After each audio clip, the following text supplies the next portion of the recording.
Bangalore peripheral ring road ಅಷ್ಟೇ ಮಹತ್ವ ಪಡೆದಿರೋ ಇನ್ನ ಒಂದು ಪ್ರಾಜೆಕ್ಟ್ ಹೆಸರು ಸಬರ್ಬನ್ ರೈಲ್ವೆ ಪ್ರಾಜೆಕ್ಟ್.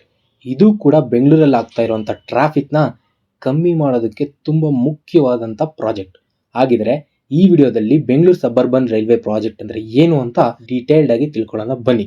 ನಮ್ಮ ಬೆಂಗಳೂರು ಭಾರತದ ಒಂದು ಮೇಜರ್ ಸಿಟಿ ಆದ್ರೂ ನಮ್ಮ ಹತ್ರ ಒಂದು ಸಬರ್ಬನ್ ರೈಲ್ವೆ ಕನೆಕ್ಷನ್ ಇಲ್ಲ. ಅದಕ್ಕೆ ಈಗ ಸರ್ಕಾರ ಹೊಸದಾಗಿ 4 ಲೈನ್ಗಳನ್ನ ಕನ್ಸ್ಟ್ರಕ್ಟ್ ಮಾಡ್ತಾ ಇದೆ. ಅದರಲ್ಲಿ ಆಲ್ರೆಡಿ ಕನ್ಸ್ಟ್ರಕ್ಷನ್ ಸ್ಟಾರ್ಟ್ ಆಗಿದೆ.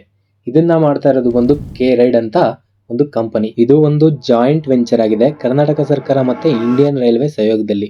ಅದಕ್ಕೆ ಮೋಸ್ಟ್ಲಿ ಈ 4 ಲೈನ್ಗಳ ಹೆಸರು ಸಂಪಿಗೆ, ಮಲ್ಲಿಗೆ, ಪಾರಿಜಾತ, ಕನಕ ಅಂತ ನಮ್ಮ ಕರ್ನಾಟಕದ ಹೂಗಳ ಹೆಸರು ಇಟ್ಟಿದ್ದಾರೆ. ಈಗ ಈ ಲೈನ್ಗಳನ್ನ ಒಂದೊಂದಾಗಿ ಡೀಟೇಲ್ ಆಗಿ ನೋಡೋಣ.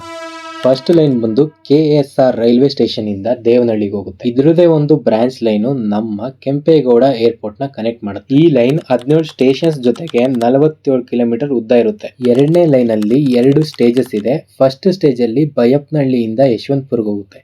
ಯಶವಂತಪುರದಿಂದ ಸೋಲ್ದೇವನಹಳ್ಳಿ, ಚಿಕ್ಕಬಾಣಾವರ ಟುವರ್ಡ್ಸ್ ತುಮಕೂರು. ಇದು 16 ಸ್ಟೇಷನ್ಸ್ ಒಂದಿಗೆ 27 ಕಿಲೋಮೀಟರ್ ಉದ್ದ ಇರುತ್ತೆ. ಮೂರನೇ ಲೈನು ಕೆಂಗೇರಿಯಿಂದ ವೈಟ್ ಫೀಲ್ಡ್ ಹೋಗುತ್ತೆ. 35.5 ಕಿಲೋಮೀಟರ್ ಉದ್ದ ಇರುತ್ತೆ. 17 ಸ್ಟೇಷನ್ಸ್ ಜೊತೆಗೆ. ನಾಲ್ಕನೇ ಲೈನ್ ಅಲ್ಲಿ 2 ಸ್ಟೇಜ್ ಇದೆ. ಅದರಲ್ಲಿ ಫಸ್ಟ್ ಸ್ಟೇಜ್ ಅಲ್ಲಿ ಈಳ್ಗಿಯಿಂದ ಬೈಯಪ್ಪನಹಳ್ಳಿಗೆ ಹೋಗುತ್ತೆ. ಸೆಕೆಂಡ್ ಸ್ಟೇಜ್ ಅಲ್ಲಿ ಬೈಯಪ್ಪನಹಳ್ಳಿಯಿಂದ ರಾಜನಕುಂಟೆಗೆ ಹೋಗುತ್ತೆ. ಇದು 46 ಕಿಲೋಮೀಟರ್ ಉದ್ದ ಇರುತ್ತೆ.